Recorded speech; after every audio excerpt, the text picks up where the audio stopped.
Conservative activist Charlie Kirk could be memorialized on US currency following his recent assassination. Republican Study Committee Chairman August Pfluger and Representative Abe Hamadeh are reportedly planning a bill asking the Treasury to mint 400,000 silver dollar coins with Kirk's likeness, as per reports. The coins would feature Kirk's image and the words, "Well done, good and faithful servant," Kirk's full name, the year 2026, and the U.S. motto would also appear on the commemorative coins, as per reports. Treasury Secretary Scott Bessent will approve the final design after consulting with U.S. President Donald Trump. Republican August Pfluger called Kirk a conservative titan deserving recognition alongside U.S. leaders. Pfluger said that this would make Kirk the youngest American ever featured on legal U.S. currency. Federal law requires that only deceased people may appear on U.S. bills or coins. Historically, only presidents, founding fathers, and a few other figures like U.S.'s First Lady, Martha Washington, have appeared. Special Treasury committees select faces with permanent familiarity in American history and culture. This bill is the latest GOP effort to honor Kirk since his death at a Utah college event on September 10th. The Treasury Secretary holds the final authority to approve designs, even over Congress or the President. He did not hate his opponents. He wanted the best for them. That's where I disagreed with Charlie. I hate my opponent, and I don't want the best for them. I'm sorry. I am sorry, Erica. But now Erica can talk to me and the whole group, and maybe they can convince me that that's not right, but I can't stand my opponent. Charlie's angry. Looking down, he's angry at me now. He wasn't interested in demonizing anyone. He was interested in persuading everyone to the ideas and principles he believed were good, right, and true. Before each appearance, he prayed these words, "God, use me for your will." Always said the same thing, use me for your will.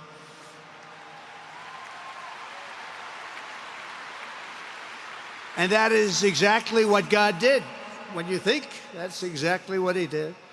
The more success Charlie had, and he was getting more and more successful, the more dangerous his mission became. On campuses all over the country, his quest for open dialogue was met with menacing hate.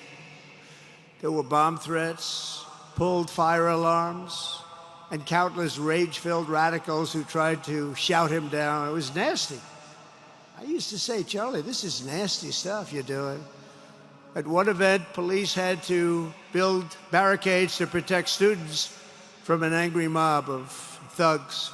Many of these people, by the way, are paid a lot of money to do this. They're agitators. They're paid agitators. Remember that. When you see they all have the same beautifully printed sign, every sign is identical, comes out of a top-level print shop.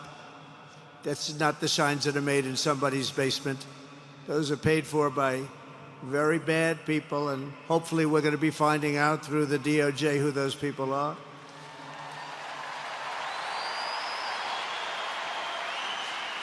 At another college, Antifa terrorists shattered windows, threw rocks, and tried to storm the building where Charlie was speaking.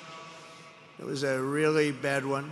Often dozens of police officers were needed to prevent left-wing violence.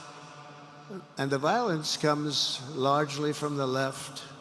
You don't hear that from too many people, do you? And virtually every day for years before he was murdered, Charlie received these horrible death threats. People don't know. I used to talk to him about it. He said, I got some threats. He always felt that when they actually made the threat, they were not the ones to worry about. The ones to worry about were the ones that don't make the threats. And I think you know what I mean. He knew the risk, but he and I shared a certain motto, never back down and never ever surrender. Just don't surrender, never back down. He believed in it so strongly. So strongly.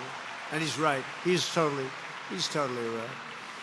The radicals and their allies in the media sometimes referred to, as my son said, the fake news media, tried to silence Charlie for a simple reason, because he was winning, and he was winning big. He was taking over college campuses, colleges that had, in theory, only very liberal, or as they like to say, progressive. I call them liberal, but they like to call themselves, because such a beautiful word, progressive. They're the opposite of progressive, if you think about it.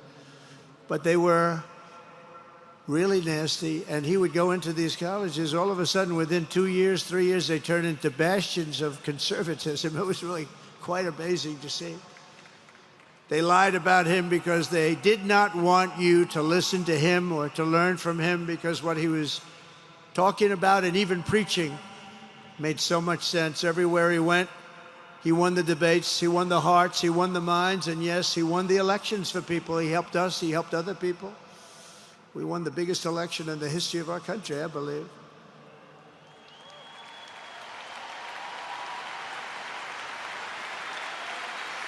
Charlie Kirk was without a doubt among the most influential figures in the most important election in the history of our country. The election of, that beautiful day, November 5th, 2024. Do you remember that day? It was 9 months ago. What a day that was. I mean, we had a pretty good day in the first one. And I must tell you, on the second one, we had a phenomenal day. But a lot of bad things happened, and now that's not even questioned. They cheated like dogs, but we got them back, didn't we, huh? Got them back. But we owe Charlie a profound and eternal debt of gratitude now, just like Charlie and Erica made Turning Point hot. We are looking at a country that has the chance to attain a level like never before. Tariffs are making us rich again, richer than anybody ever thought was possible. And the only one challenging them are people that hate our country or foreign countries that are paying a price, because they did the same thing to us for years. They took advantage of us, but we're making money. We're becoming richer and richer. And we're taking care of our people better and better when we do that. And we can take care of other countries better and better. But we're doing unbelievably well. The tariffs have really been a hold. The election was big, but the tariffs, because of the election, came in. And remember, other nations do that to us. And Charlie understood that. He saw the money. He saw what was coming into our country, and we can use that for Medicare, Medicaid, Social Security, all of these things that we fight so hard for. And that's exactly what's happening. The numbers are incredible. When the news finally came out on election night last November that the race was officially won, came out pretty early in the night. Charlie was live on camera. In that moment, he was overcome with emotion. I've never seen him like this. He was so happy.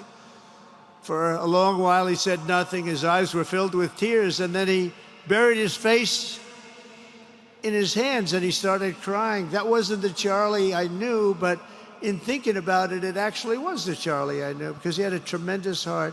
He just wanted what was good for our country.